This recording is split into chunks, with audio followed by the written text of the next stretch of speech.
Il s'agit de Abu Abdi Allah Muhammad, fils de Ismaïl, fils de Ibrahim, fils de Bardizbah al-Jawfi al-Bukhari. Il est né dans la ville de Bukhara le vendredi après la prière, 13 nuits écoulées du mois de Chawwal de l'année 194 de l'Hégire. Il a grandi orphelin élevé par sa mère. Il a perdu la vue lorsqu'il était petit, mais sa mère a vu le Khalil Ibrahim alayhi salam dans le rêve qui lui a dit « Allah a rendu la vue à ton fils en raison de tes nombreuses larmes ». Al-Bukhari a aimé la science depuis son plus jeune âge. Il a ainsi mémorisé les compositions de hadith de Ibnul Mubarak en étant enfant.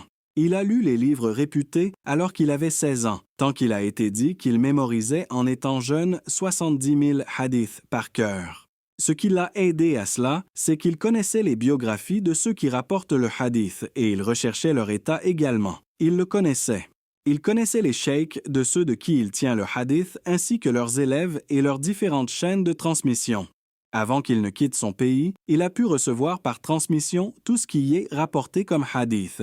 Il les a entendus de Muhammad ibn Salam al-Baykandi et Abdullah ibn Muhammad al-Musannadi et Ibrahim ibn al-Ash'af, de Muhammad ibn Yusuf al-Baykandi et d'autres encore. Ensuite, il est parti à la Mecque avec sa mère et son frère en recherchant à recevoir la transmission et à entendre les hadiths rapportés. Il est resté dans le Hijaz pendant 6 ans, durant lesquels il recevait par transmission le hadith. Il s'est déplacé dans les différents pays. Il est parti à Hatch-Cham, il est parti en Égypte. Il est parti à Al-Jazira à 2 reprises, à Al-Basra à 4 reprises, à Al-Koufa et Bagdad à plusieurs reprises. Il a ainsi reçu le hadith de la part des muhaddiths de chaque pays où il s'était rendu, tant que les hommes de qui il rapporte le hadith ont atteint le nombre de 1080, et ils étaient tous des muhaddiths. Parmi les faits importants qui ont été rapportés à son sujet, l'imam At-Taj as-Subki a rapporté dans son livre At-Tabaqat, lorsqu'il a mentionné la biographie de l'imam des muhaddiths Abu Abdi Allah Bukhari, il a rapporté d'après Ibn Adi qu'il a dit « J'ai entendu plusieurs tchaïks rapporter que Al-Bukhari était venu s'installer à Bagdad. C'est alors que les gens qui rapportent le hadith se sont réunis et ils ont pris 100 hadiths qu'ils ont inversés, c'est-à-dire qu'ils ont pris le corps du hadith et la chaîne de transmission et ils les ont mélangés, de sorte qu'ils ont mis le texte de ce hadith avec la chaîne de transmission de cet autre hadith et la chaîne de transmission de ce hadith pour le texte de cet autre hadith. Ils ont donné à chacun 10 chédiths qu'ils ont ainsi mélangés pour les mentionner à Al-Bukhari dans une assemblée.